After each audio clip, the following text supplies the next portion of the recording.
Good morning, good afternoon, or good evening, wherever you're at in this world. Ina, are you there? Hello, I am here. Can you hear me okay? I can. Perfect. Um, I think we're just waiting for a few more people to come on. Is that correct? Yes, we are definitely waiting for speakers who initially decided to step in for this space. If you would like to get on the stage, please request to speak. I will quickly approve it. Meanwhile, Cody will introduce not only himself but also probably the spaces.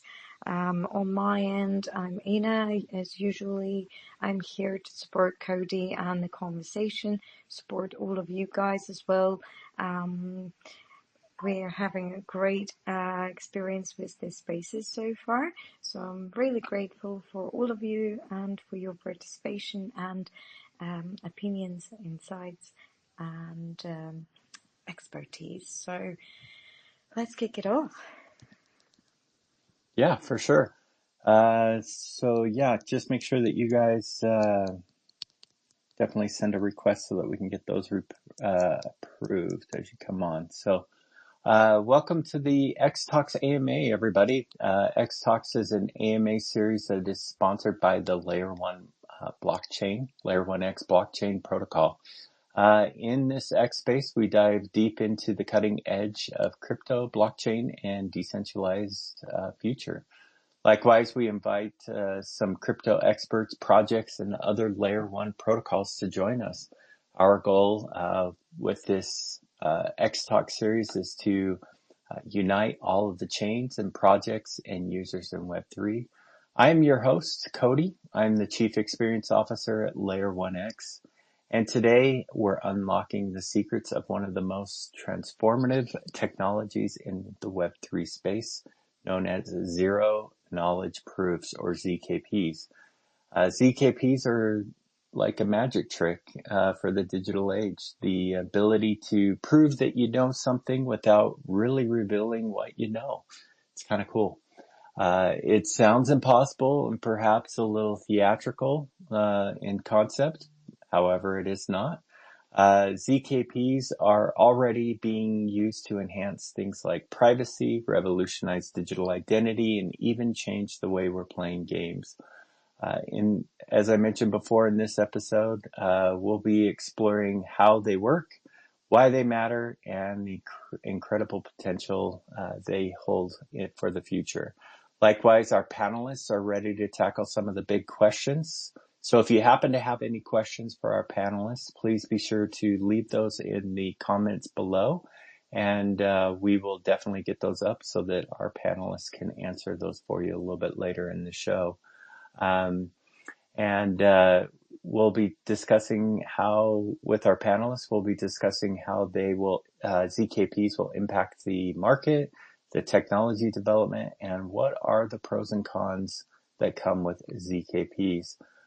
We'll even peek into a few of today's panelists and their projects to see how the ZKPs are reshaping their use of the user online experience in ways that we haven't hopefully imagined yet. So crank up the volume because you definitely want to hear this explanation of WTF, our ZKPs, and how projects plan to unlock their potential in Web3. So with that being said, I think we have just about everybody up. So we will go ahead and kick this off. Um, Let's have everybody do this first. If you haven't already, please go and reshare the link to this episode. It's definitely going to be a good one, full of education and great conversation. So please help us spread the word out about it so that we can get as many ears listening to it as well. So after Just a that, tiny, I'm so sorry to interrupt, but just a tiny, remark here. Guys, if there are any technical issues, if you cannot get on stage, don't hesitate leaving the space, coming back in and requesting to speak again. Twitter is always fucks us up a little bit, so yeah, feel free to leave and come back in. I'll pull you back. Okay. That sounds fantastic. And yeah, so let's get started here. So if you want to take 30 seconds and just show your who's behind the account and basically what you're working on, and yeah, let's start with Castle of what is it? Blackwater? Yeah, Just doing a mic check here. Can you guys hear me all right? loud and clear, my friend. Perfect. So, hello everybody. This is LM from Castle of Blackwater. Castle of Blackwater is a social deduction game where players are split between three factions. Each faction has different characters with different abilities which you can use in order to find out who the killers are and then collaborate with your teammates in order to kick them out. The game is set inside of this big castle that has a lot of mysteries in it.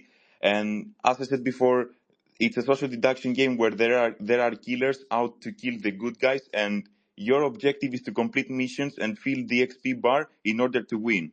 Uh, our game prioritizes collaboration and the ability to be able to share information very precisely. And the best thing about our game compared to other social deduction games is that once you die, you do not become useless. You become a ghost, and you can collect those things called ghost points. And with them, you are able to purchase abilities that can help the people that are alive. So basically, we are Among Us with superpowers for those who want a short name for it. Thank you. Love it. Amplify, let's go over to you. Hey guys, thanks for having me. Good to be here. So Jeff here from Amplify, founder of Amplify. We are a machine learning powered cross-chain liquidity management protocol.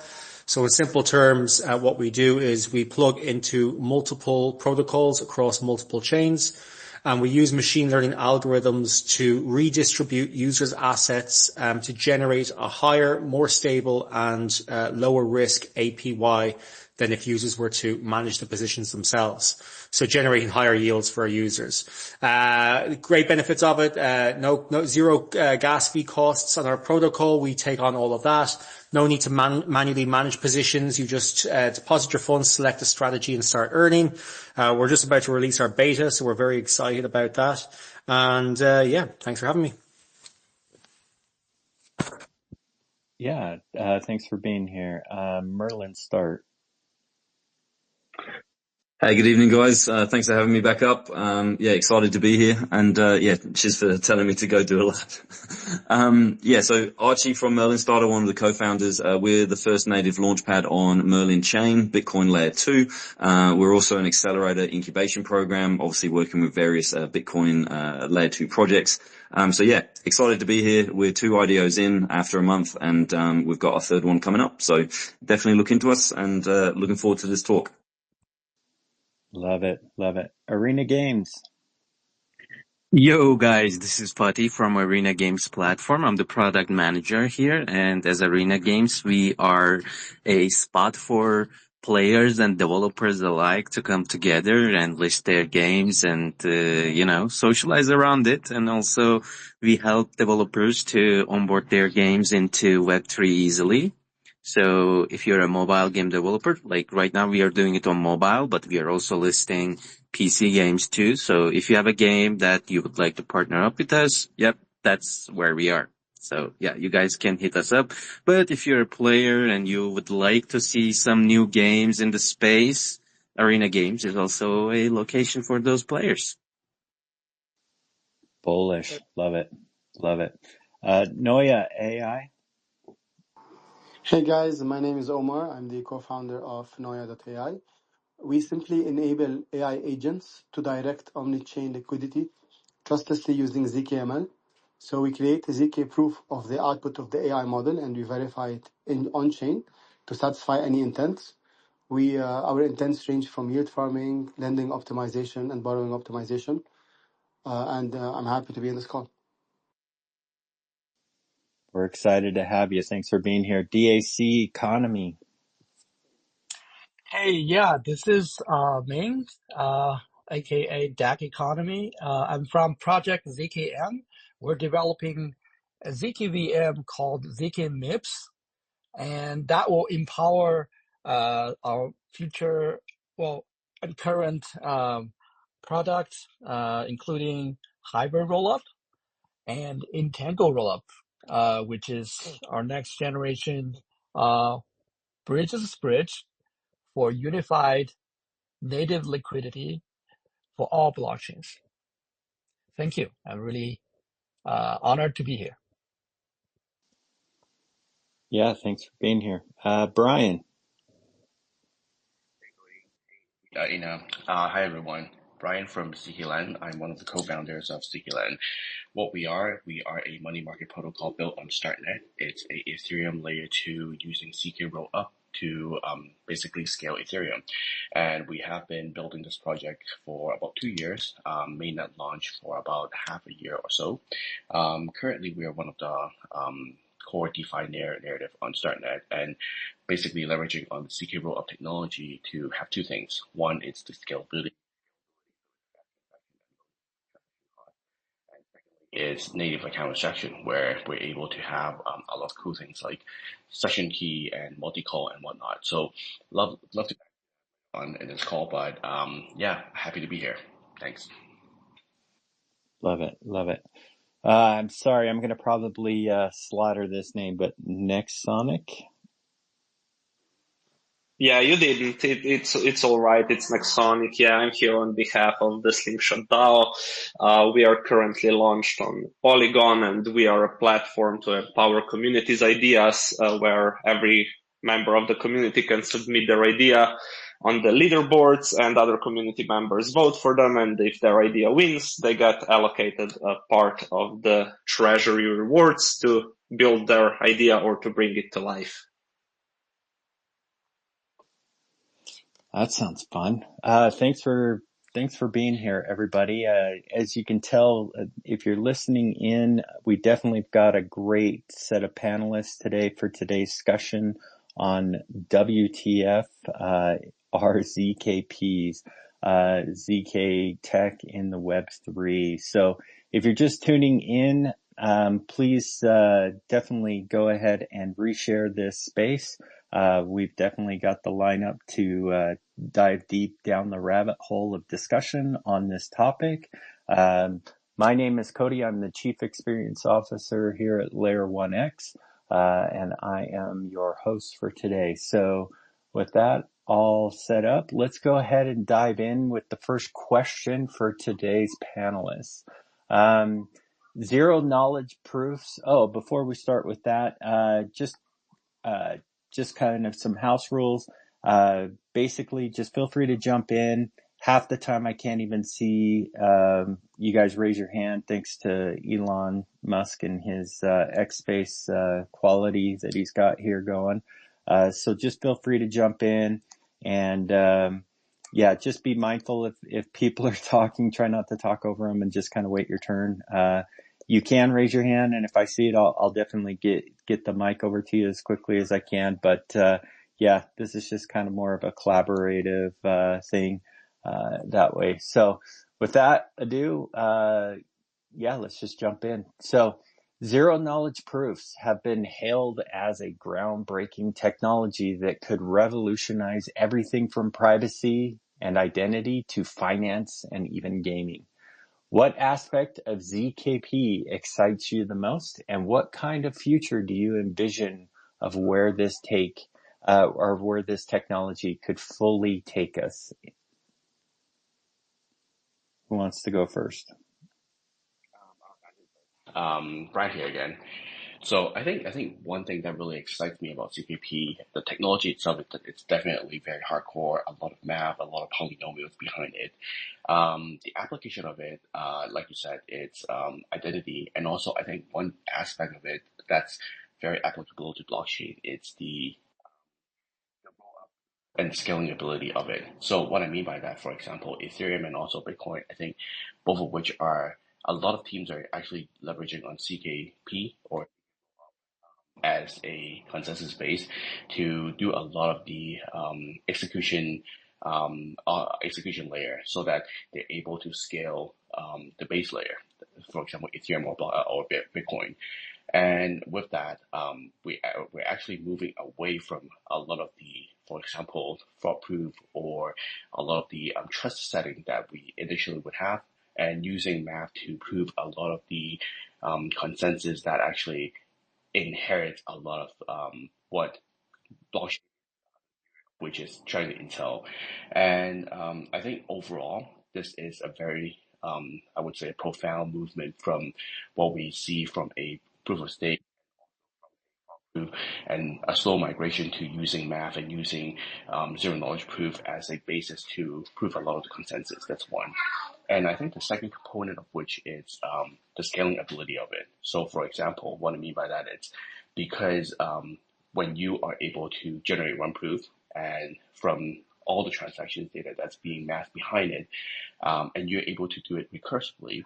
And so what it means is you are able to compress a lot of details, compress a lot of data, and compress a lot of execution into much simpler format, meaning that for blockchain, you're able to take on much more complex computation later on. And I think this is really what excites me because I think we're only scratching the surface of it. And I'm really looking forward to how this technology would actually develop in the next couple of years. Yeah, I love it. Gotta love math, right? Castle of Blackwater, I think you had your hand up first. Hi there, guys. So, when it comes to ZKP specifically, I've really heard a lot of people talk about the compliance aspect of it. The fact that you can use ZKP and prove your compliance without having to reveal how your operations work or the underlying business, so to speak. And I think that's one of the strongest aspects because, as most of you know right now, especially in the crypto space, we really have this issue where the governments and especially the US governments are really trying to just dip their toes in everything that's happening. And I think that this, especially in the future ahead, is a must have. And I think that's where we're going to go generally when it comes to compliance.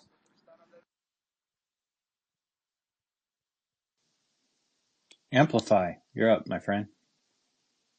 Yeah, I think just on the back of what Castle Blackwater was saying, I think my consensus is along the same lines of that, which is, we've obviously got the MiCA regulations in place now. And as he said, the US is really encroaching a lot within the crypto space, especially in DeFi, and they want to know, the identity of people who send funds from a hot wallet over a certain amount. And so there's this real crackdown on trying to figure out who's who and who's moving what funds where. I think, zero knowledge proofs give the perfect opportunity to replace that really invasive KYC model that's used across the world at the moment, right? And this is really where we will see, okay, do governments actually care just about wondering whether this person is laundering money or not, or is it actually perhaps more sinister than that, which is they just want to know people's every movement. They want to know who you are, where you are, what you're sending, where you're making your money from, right? So this will sort of, I suppose, it really is a way to revolutionize the identity sector and keep people's identity secret to a certain extent, or at least keep it private to a certain extent, without having the invasive nature of the government. So from my point of view, I think we're at a real tipping point. I think it'd be very interesting to see whether governments actually embrace this technology or whether they keep going down the route of trying to push a highly invasive KYC model on people. And then ultimately that will sort of dictate where, their sort of thought lies in the entire process, which is, ultimately it's not so much about about money laundering and whatnot. It's more about invasion of people's privacy and potentially an element of control there. So that's a really good take. Thanks for coming at it from that angle. Dak. Hey, yes. As probably the nerdy side of the spectrum of projects, since we're developing ZKVM, it's the power of we kind of understand that the power of ZKP is far beyond simple applications that like in the current generation of Web3 apps. We see a future that this technology can be used to actually solve some of the oldest problems in Web3 that wasn't possible before. For example, we can solve consensus in a new way. This is something we're developing right now called Entangle Rollup, which you can do native assets transfer, what we call unified native liquidity, which you can bridge these native assets sort of without bridging. You share a zero knowledge proof of a smart contract. So this is really something that wasn't possible before. And also the roll-up space, right? It's the all of these ZK EVM you heard out there, and like for us, we're ZK VM. We're all competing for the 8.5% of the space. So it's really these new applications that can supply the sort of the supply for the kind of demand, because the 8.5% of that market is not going to be enough. It's unfortunate, but ZKB is hard, so we're late. But I think the future is still bright because of all these exciting new applications. Yeah, I want to add that. No, that's a great take. Yeah, no, that's a really good feedback on that, which raises a good question that I'll come back to in just a second. But Noya, do you want to add your flavor? Yeah. So,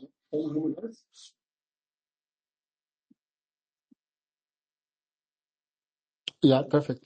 So, we work with ZKML, and what that means is we snark AI models. That gives us a couple of things.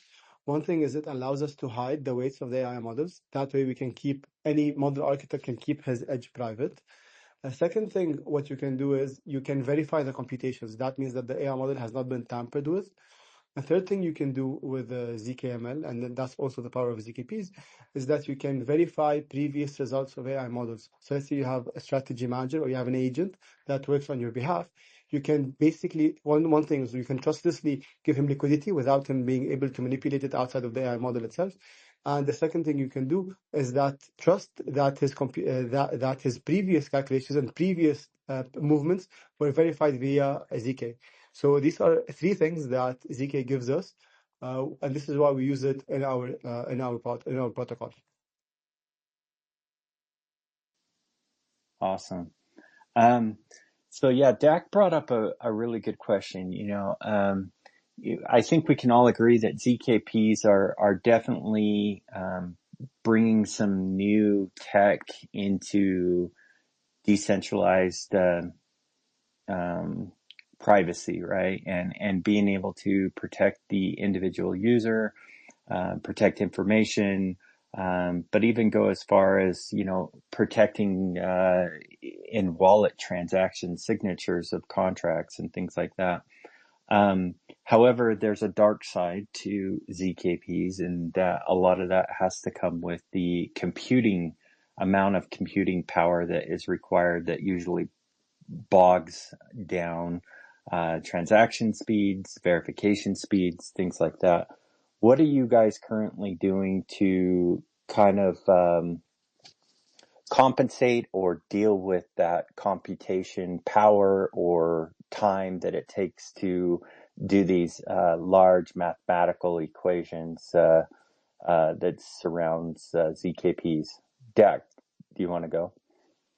Yes, since we're at the forefront of the space, So yes, there's a great overhead for like you said, for applying ZKP technology. The overhead right now is sort of on the $1 million or like $500,000 overhead.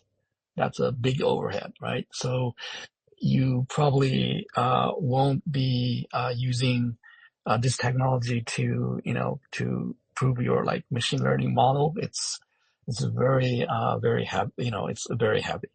So we're kind of applying every aspect of new progress in the space. For example, someone mentioned recursive proof.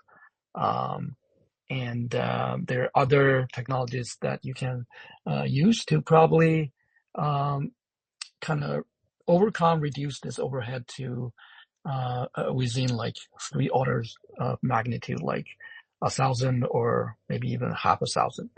So this is state of the art, and this will probably have a breakthrough, less than 12 months. So yeah, so I'm really excited. It's still heavy, but we're getting to the point that it might be used for a lot more application for sophisticated ZKP, like to prove like a virtual machine. Right now, what we're doing is you can take an ordinary Golang program that's written, programmed before blockchain, before crypto, before Bitcoin. You can take, for that matter, it's older than Golang, but just any program that you can power to MIPS ISA, and we can generate proof, and that's something that we're trying to make it possible. So yeah, so this is I'm just trying to tell the audience a little bit about the state of the art in the space. No, that Yeah, that let makes me stop sense. here. Yeah, no, that totally makes sense. It sounds amazing what you guys are definitely working on. ZKP is definitely something that's close to my heart and is being integrated to a lot of the projects I'm working on over at Layer 1X. So, Merlin Starter, did you have your hand raised or just kind of waving? I can't see half the time if you do. If not, just give me a thumbs up. Cool. Brian, do you want to go? I see you got your hand up. I agree with what Dex said. It's a really good sharing. Love it. I mean, for me, being a DeFi builder on a CK rollup, I can speak a little bit more as to why I choose the current CK rollup I'm using and what I noticed they've been doing in terms of trying to increase the um, first of all, we choose Starknet out of most of the Ethereum layer 2 CK rollup compared, for example, Scroll, CK Sync, whatnot. I think there are 3 core reasons and 3 things they have done quite phenomenally in terms of trying to remove the overhead to improve the performance of the CKP. So one thing is they are not a CK EVM. They're non-CK EVM, so to speak. They use their own programming language called Cairo, and it's specifically made for CK circuit. So that in itself is, I think, a big undertaking in terms of trying to create something that is more machine language-like, which is still Turing complete and be able to ZK circuit much faster than, for example, Solidity and other ZK EVM languages. But by no comparison, I think a lot of ZK EVMs are actually improving in their own performance, such that I think the gap is very, very close right now. That's one. Two is I think Dak also mentioned it, recursive proof. So what it means by that is being able to basically break a very large problem into much smaller pieces, but by kind of partitioning it. So instead of trying to solve one big problem with one single CK proof, you are able to break it into much, be able to divide that smaller pieces into another CK proof, so that you don't have to have a really gigantic computer or gigantic sequencer or prover in order to solve that ZK proof and be able to create a proof to one. And Startnet is doing quite well. It's in terms of parallelization. And what it means by that is they're able to run two sequencer in parallel so that you would have basically proof generating in parallel and being able to use the recursive proof quite efficiently when you have different proof coming at different time horizon. Because how I see ZKP from a non-technical point of view is I always see it as kind of like a HOV lane where you would have a lot of individuals trying to get through the lane with their own personal vehicles, but then you would have a bus coming through and bash all the transactions into one single bus and then going through the HOV lane, which is going much faster. So for me, in my head, it's kind of like that. So it's in terms of a very layman point of view, when you have parallelized or parallel bus coming through the same lane, and you're able to break those big masses into multiple buses, then you'll be able to get across transaction much easier without very high technical overhead. So I think these are some of the things I've seen CK Rollup have been trying to tackle this problem without trying to improve their technical ability too much. And I think this actually adds to a very good point that down the road, I think ZKP for CK Rollup and also for CKML, I think the decentralization component of it will come. And then, but if you have a very high technical overhead for running these type of operations, it's still kind of going counterintuitive. So that's why being able to do this at a much lower technical capacity, it's going to have a much larger impact in the long run. For sure. And I like how you said about breaking it out to kind of speed things up a little bit as well. So yeah, that's a great point there. So we're about the halfway mark, so I'm going to pause here. If you guys are just joining us, we are talking about ZKP, also known as Zero Knowledge Proof. My name is Cody. I am the Chief Experience Officer at Layer 1X and today's episode host. We've got a great panel with us that are very knowledgeable and working with ZKP technology and how it's transforming everything from digital privacy to gaming and everything in between. So if you haven't already, please share the link to this episode. It's definitely very educational. And it's definitely something that we need to get in the forefront of a lot of crypto enthusiast minds because of the applications that it can do. So likewise, if you guys have any questions, definitely throw those out to our panelists, and we will get those up to our panelists to answer here in just a few minutes. In fact, if you want, let's try something new. If you guys want to kind of challenge our panelists, let's try to throw out an idea or a concept, an industry, or a particular thing we use in crypto, like, for an example, a wallet.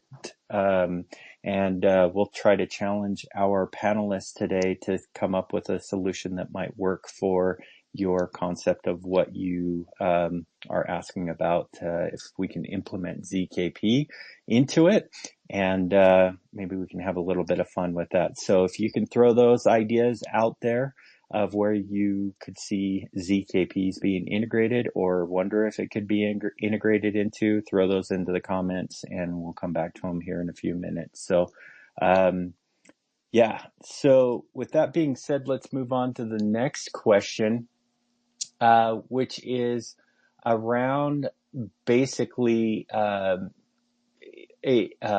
kind of talked about this a little bit as well, but I want to talk about it a little bit more, is ZKPs rely on a very complex cryptography, and it's kind of an underlining tech that most users don't really fully understand.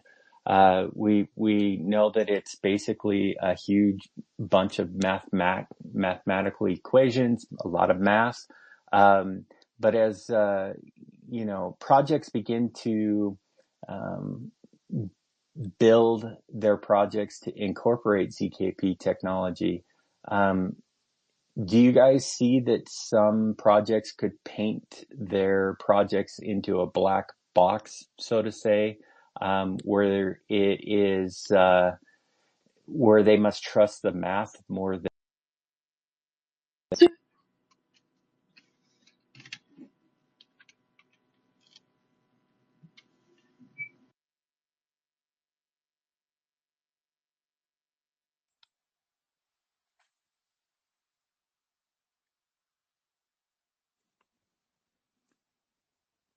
Did he just get rubbed?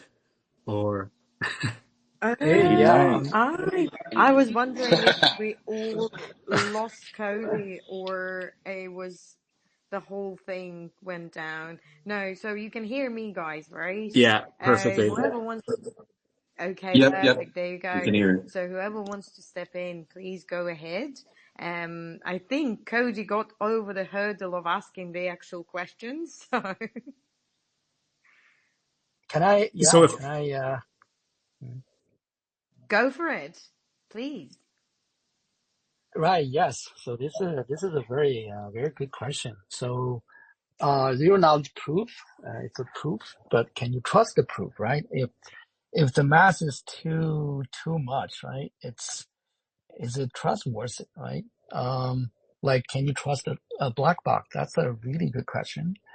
And, I think the answer is, it's a real concern. I mean, like, Justin Thaler, if you're in the space of research, you should know him.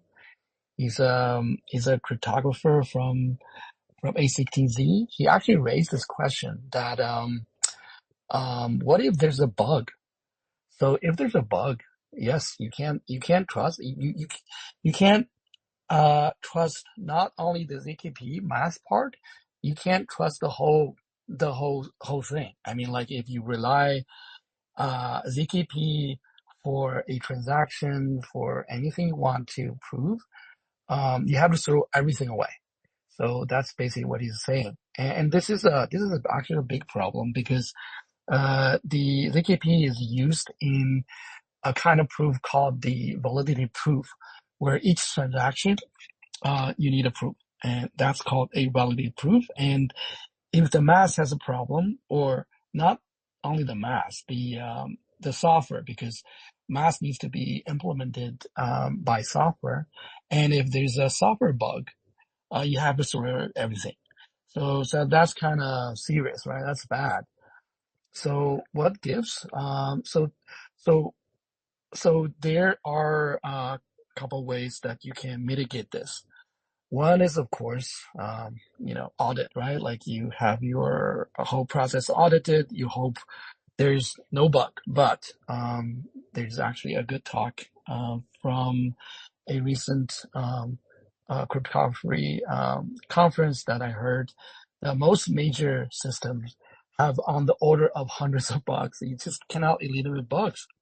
So I think, so that's why, like, we're kind of a little bit different, is that traditionally, the ZKP is circuit based, right? This is like in the 50s and 60s, where every program is designed into a hardware circuit. And if you have a bug in that circuit, that the whole thing, the whole board, everything, you have to throw that away. It's very similar here.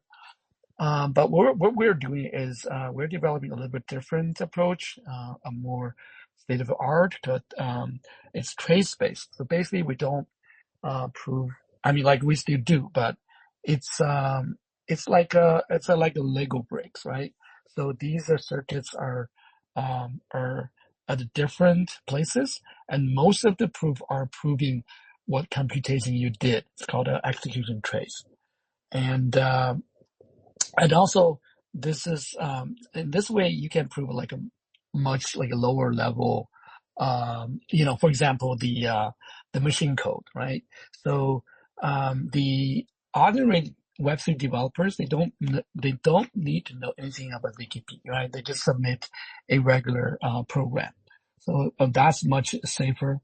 And will make the proof, more trustworthy. Yeah, that's my take. Oh, that's a good take. Castle of Blackwater, I saw you had your hand up. Yeah. So for the previous statement that was made, I totally agree with everything. But despite ZKPs having their own shortcomings when it comes to just how reliable they are, can we not sort of oversee that? Because the way I see it, ZKPs in themselves are just an evolution of DeFi. They are basically the next step that we're stepping into. It's the technology that solves essentially all our current problems and the shortcomings that come with it. And as such, I think that just like we didn't have ZKPs and we have them now, I think that in the same manner, there will be developments that will in the future be able to counteract or at least soften the problems that come with the reliability and the systems that are built around ZKPs. So I just want to get some opinions on that. Do you think that, guys, that maybe we should not worry too much about that right now in the moment and just uh, have the belief that we're going to get a more evolved version of ZKPs in the future that are going to be able to, somehow deal with these issues? That's a great Yeah. question. Amplify, you want to go? Yeah, I'll jump in. So yeah, I was going to actually say that. So obviously, as they were saying, it's going to come down to, a software that's been properly audited, that's been properly checked. There will be a standardized, probably approach. There might even be, a handful of providers that are trusted, almost like, your Coinbase or your Binance of like the centralized exchange world. You'd almost go to these go-to providers. And yes, of course, there's going to be new projects that potentially launch that are looking to launch a token alongside it in order to jump on the narrative. But I think it's important that people avoid, those projects that either have no intention of building or build a very low quality product in exchange for, a project or a company that's building a reputable, piece of technology.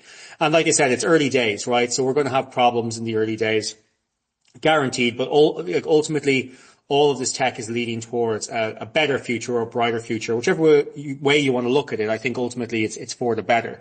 I mean, Amplify, what we're building, specifically, we use machine learning algorithms because it's a direct response to the failings of Celsius, BlockFi, and Voyager, which were all run by people, right? Human emotions came in, made catastrophic mistakes with people's money, effed everything up for people and took people's life savings away and left them with very little recourse.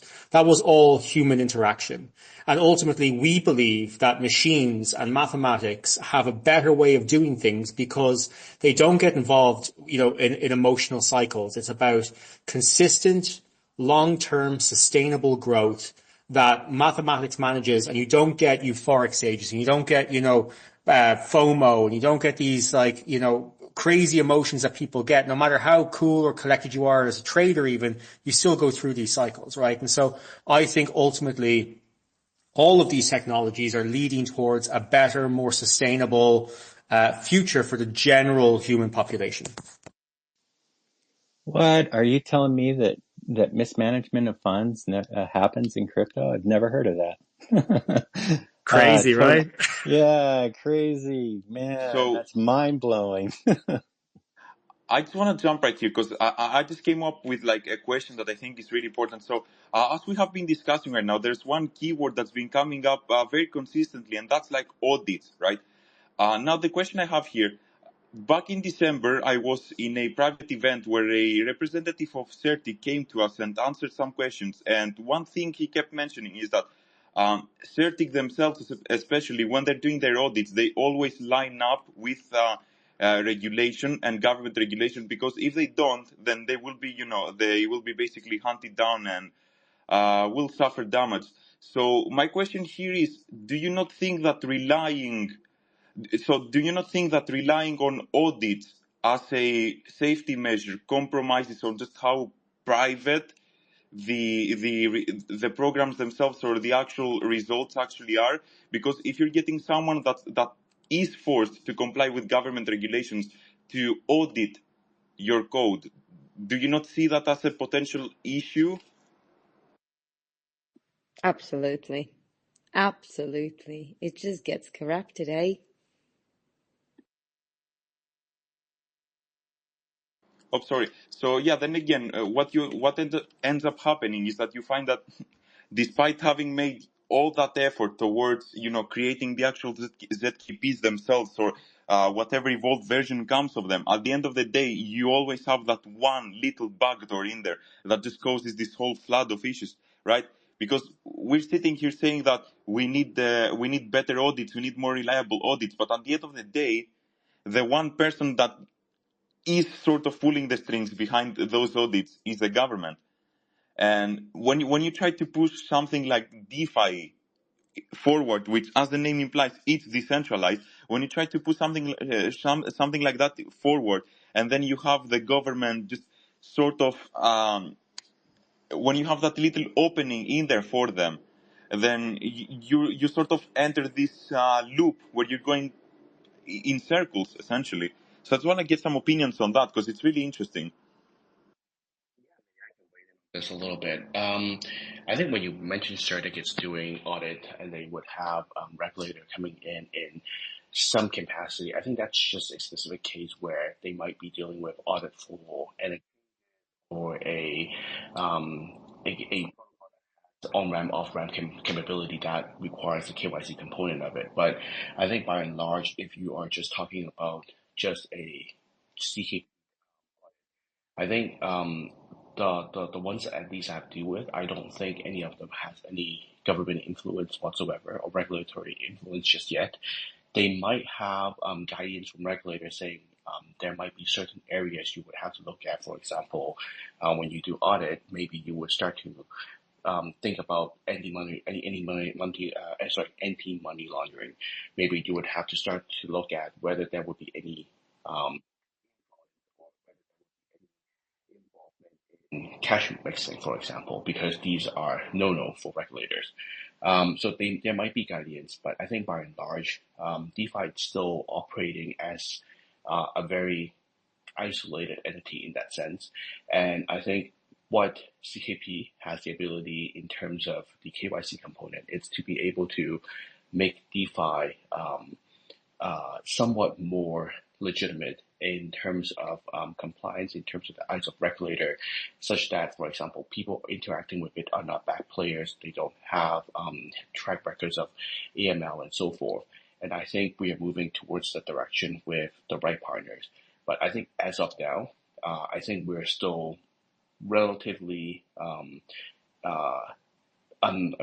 unaffected in that sense just yet. But I do see your point that there might be more and more regulatory influence coming in, whether that be through audit or whether that be through whether you would have to have licensing for operating a certain protocol in certain jurisdictions. That totally makes sense there. Some good insights. I think that, my perspective on it is, it's like, while we have all these different governments kind of fumbling the football in a sense, trying to figure out how crypto fits into their ecosystems of their regulations and financial ecosystems of things, I think it's a great opportunity for crypto to come together and kind of set the baseline of what is standardized across the board.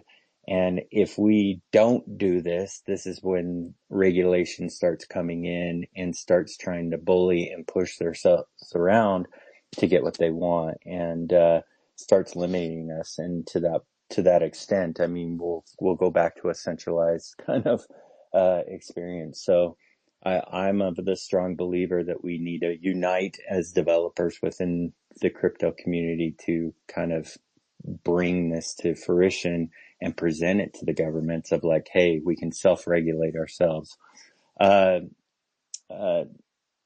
Sorry, I'm gonna next Neox. Oh, geez, I can't even talk today. Nexonic, yeah. Nexonic, thank you. Yes. Go for it, my Yeah, friend. yeah. I just totally agree with everything that's been said here. There's clearly a lack of regulation in certain jurisdiction, and there's no like accounting standards and anything like that, because if they were, I imagine it would be very simple to just scan all the transactions and see if they're interacting with somebody who laundered funds through Tornado Cash or something like that.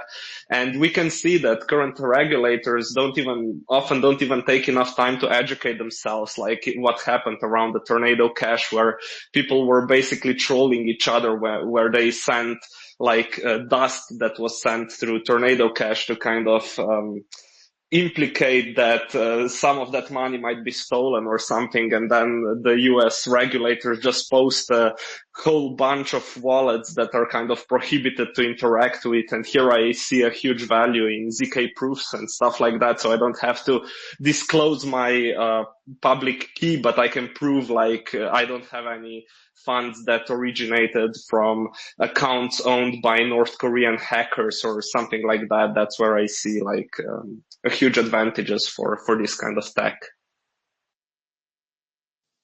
Totally agree. Merlin Starter, I see you kind of waving your hand over there. Go for it if you want.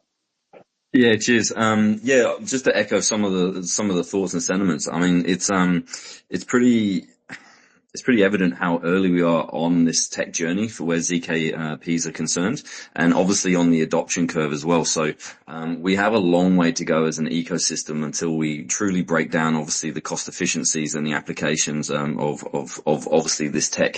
So when I look at the auditing process is still being centralized in the background, which obviously are verifying the ZKPs themselves. I think it's just abundantly clear how much opportunity there is within Web3 and obviously between us as builders to really drive this home. So essentially where the regulators are concerned or the auditing processes are concerned, we can decentralize that in the future, and that's we're providing the stepping stones to get there.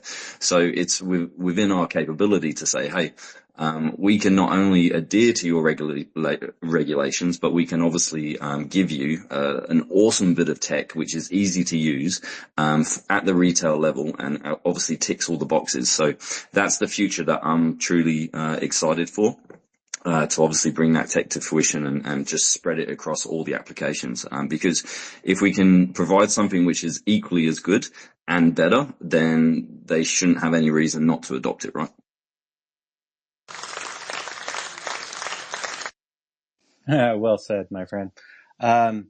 So yeah, that's definitely a great point. I kind of want to shift because we've got about 5 minutes left. I've had a couple of L1X community members ping me personally and ask a couple of questions. So this one, we've got a couple of games in here.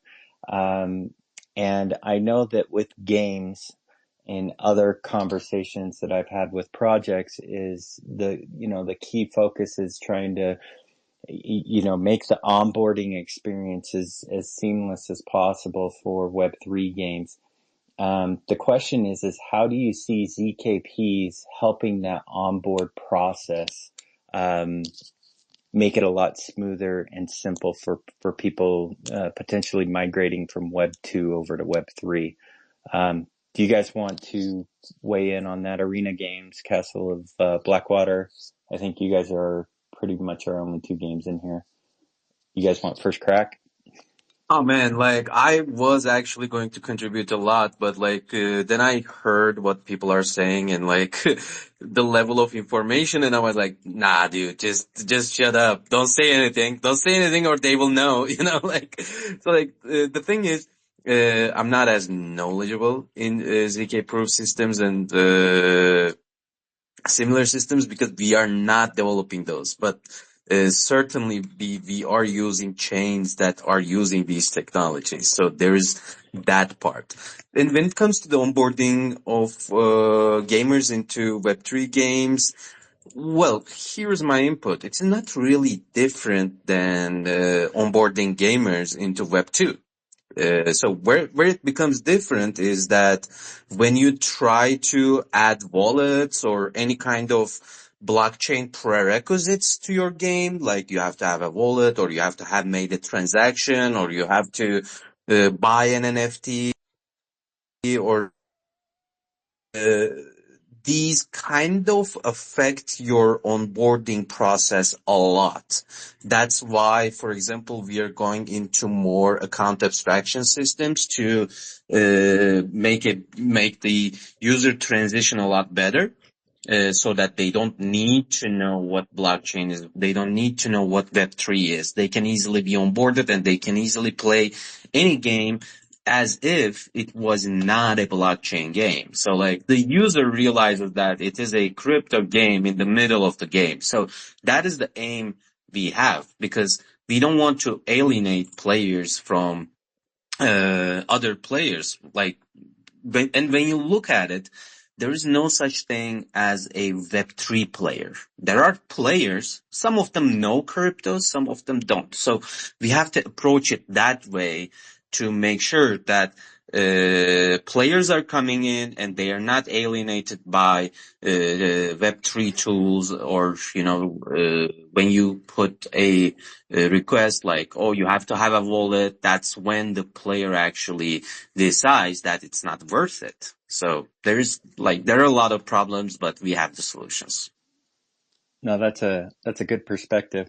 And I'm going to give you the easiest explanation of ZKPs for you in the future, right? So if you've ever seen Star Wars, it's the Jedi mind trick where you just wave your hand and just say, this person has what I need, right? I can move through. So that's the best way I could describe it. That's actually how I had it explained to me. And it definitely took me down a rabbit hole for sure of learning more about it a few years ago. Castle of Blackwater, did you have your hand up? Or if not, we'll go to Dak. No, I didn't have my hand up. You can continue. Okay, perfect. Dak, go for it.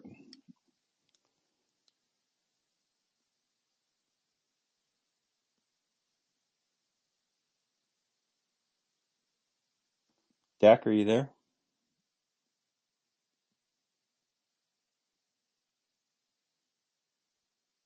Did I just get rugged? Can anyone hear me? Yeah, we can hear you. Yeah. I think Loud and clear. we've got Brian with Can you hear hand me? up, Castle, fine, and now we can hear Dak. All good? Go for it, man. Yeah. Yes. Okay. So I think there are two. First, I totally agree with our previous speaker that this there should not be like a Web3 user. It's just users, right? And to require them to do something extra is counterproductive. And so ZKP is the same, right? They should know that there's ZKP involved. Or special wallet or anything, better that they don't involve these, extra gadgets at all. So I think the onboarding, from a user point of view, it's the UX. So the UX should be smooth, silky, and nothing that different from the previous experience of these apps. From a developer onboarding view, is all projects believe that you actually don't need to learn ZKP. That's where our solution is sitting under the table, like below everything. Like we generate a machine level execution trace, and you just give your ordinary program. Like you can even pick a program that's developed, compiled 20 years ago, and the system will generate proof for you. So ZKP should be transparent. Users should not know that exist.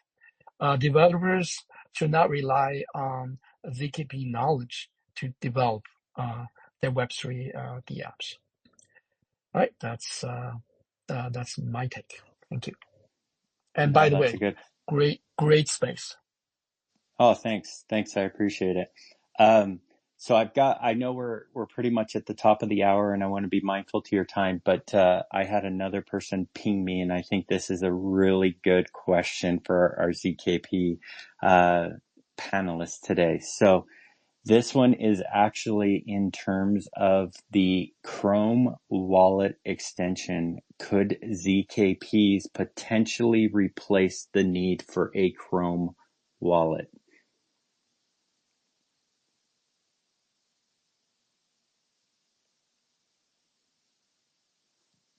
Anybody Go want for it, guys. to Grab the jump mic. in on Don't be that? shy. Yeah. Don't be shy. Grab the mic, honestly, because there are a few hands up. And yeah, Brian Castle, Amplify. Guys, please go ahead. Don't worry.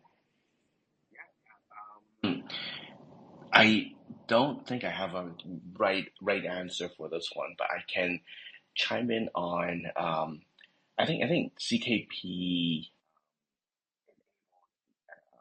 account abstraction, and with native account abstraction, I think you start to have wallet that are not just EOA account, and then you would be able to start migrating to smart wallet account, smart contract account, smart contract wallets, and effectively what that does is you are moving toward,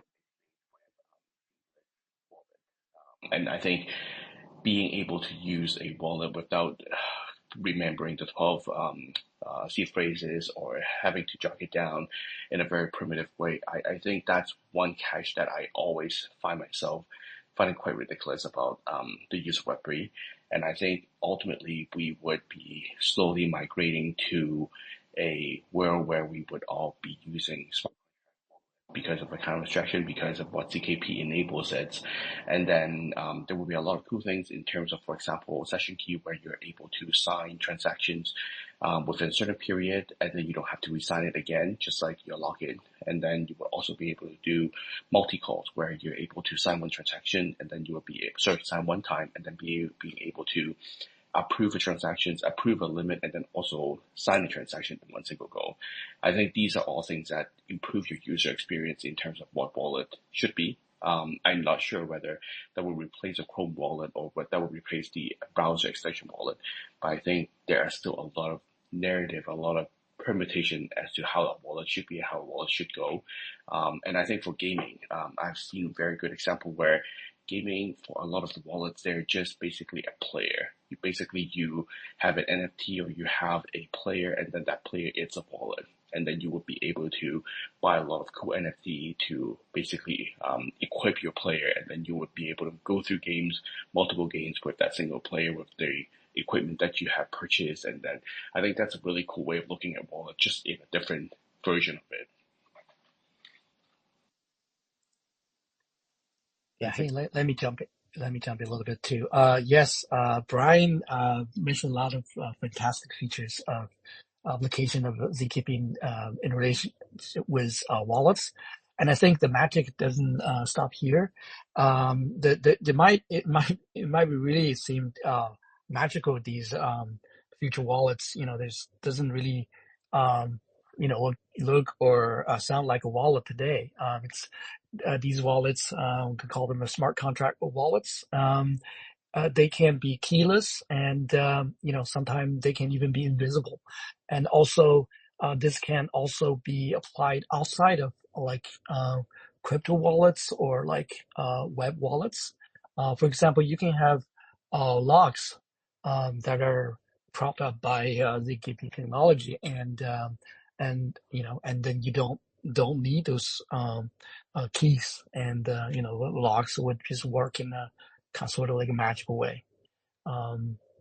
Yeah, I mean, I think I don't know much about Chrome wallets, but if they're having these magical powers of powered by ZKP, then they definitely the answer to the question is yes.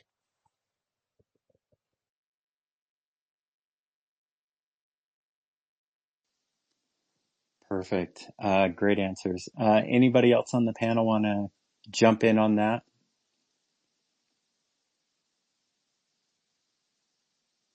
Okay.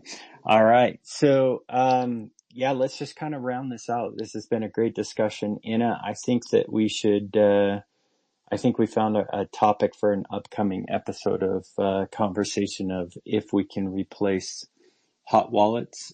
I think that would be a great conversation. Invite back some of our Yeah, do you know, out of this conversation, if I'm honest with you, there are so many ideas that I've personally collected for future topics, for future discussions. For me personally, this conversation, this educational session was extremely helpful and useful because I finally realized what's the purpose. And well, for me, right? Yeah, it's very fascinating for me because there is hope. There is always hope, and wherever I see something, a fair protocol that is capable of constructing all the corruption that is possible in the Web3 space and other things that are negative, I am delighted and I'm all hands in for it. So I'll definitely be setting up more spaces related to this topic and yeah, be happy to hit you guys up via direct messages and invite you over again. Please, whoever got something to say it now.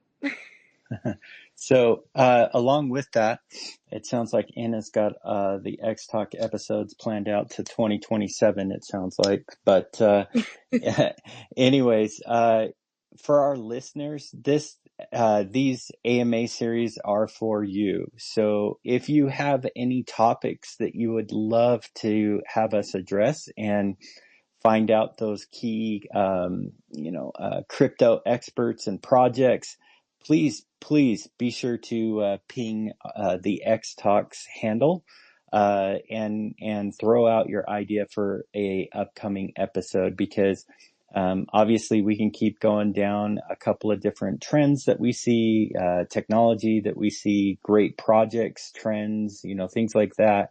But really it just boils down to you guys of what you want to learn about, what you want to see, who you want to hear from, those kind of things. So this wouldn't be possible without you guys. It wouldn't be possible without our panelists. So we want to give them a big shout out and thank you for participating and taking time out of your schedule to participate in today's episode. We really appreciate it. So for all the listeners out there, please go give these guys a follow. They definitely deserve it. They are definitely in the know-how of when it comes to ZKP. So if you have any further questions, don't be afraid to ping them. Sorry guys, I'm speaking on behalf of half of the community here and the listeners, that you guys are definitely going to engage back with them if they ask questions to your handle. So, definitely reach out to them. We've spoken with quite a few of these projects on a very candid level, and they are phenomenal projects, and we're excited to see where they're going to be going and what they're going to be building over the next couple of years. So again, with that, let's just if you guys want to take 30 seconds to just kind of do an out pitch, tell people how they can communicate with you. Likewise, maybe what's coming up for you. You got 30 seconds to do it. We'll start with Castle of Blackwater.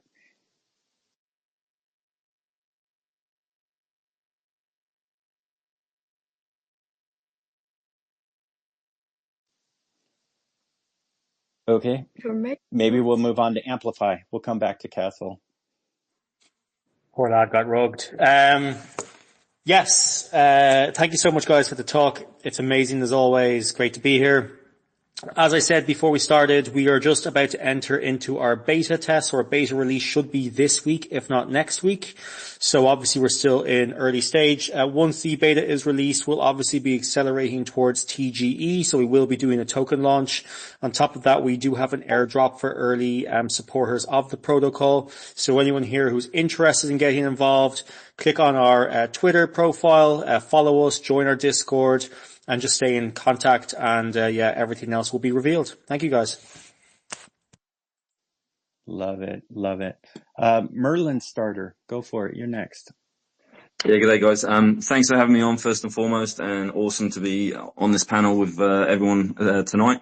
Merlin Starter, we've got next upcoming IDO. Our M-Star tokens are live on Bybit and Gate.io. So do come and obviously get what you want and get involved.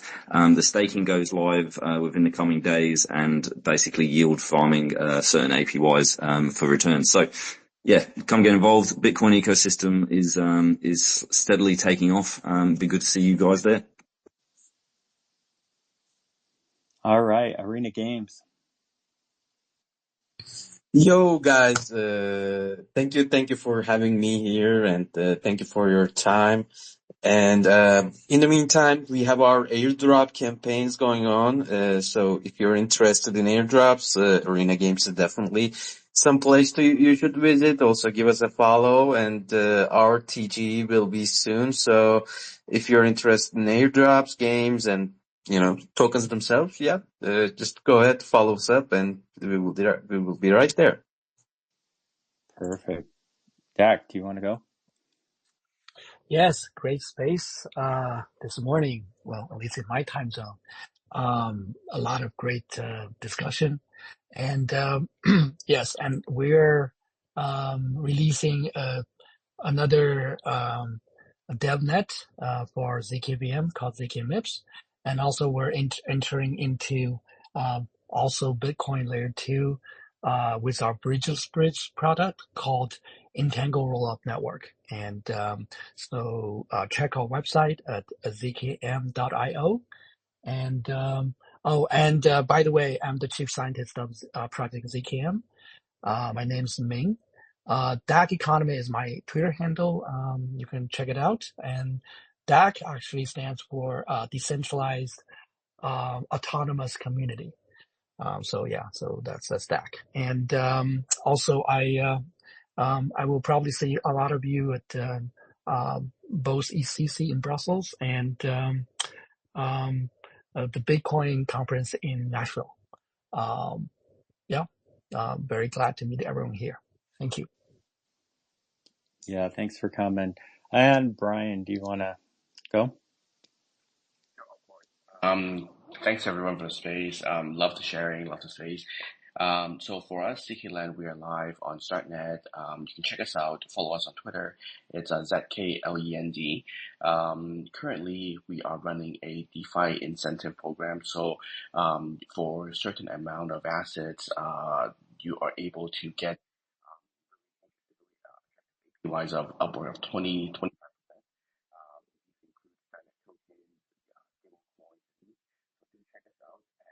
Yeah, play around with what's available on StartNet and play around with ZKLand. Awesome. Thanks, Brian. Castle of Blackwater, last chance, my friend, to speak or forever hold your peace. Going once, going twice, gone. Rogued. Okay. Rogued. Rugged, yeah, unfortunately. Castle of Blackwater has some good stuff going. I'll speak on behalf of them. They've definitely got some good things cooking over there. Definitely check them out. I was on in a space with them last week, I believe, and they shared some pretty cool things that they're working on. So definitely check out their Twitter handle, check out their website. Lots of good stuff. So, with that being said, thanks everybody for listening in. I'm Cody. I'm the Chief Experience Officer at Layer 1X. I was joined by my co-host, Inna, who's our resident badass who does all of our XTalks series. This wouldn't be possible without her, without the panelists, and without the community. So until next time, my friends, let's keep working towards uniting all of crypto towards that Web3 utopia vision that we have. So have a good day, good afternoon, or good evening where you're at, and we will see you guys on the next episode of XTalks. Have a good one. See you guys.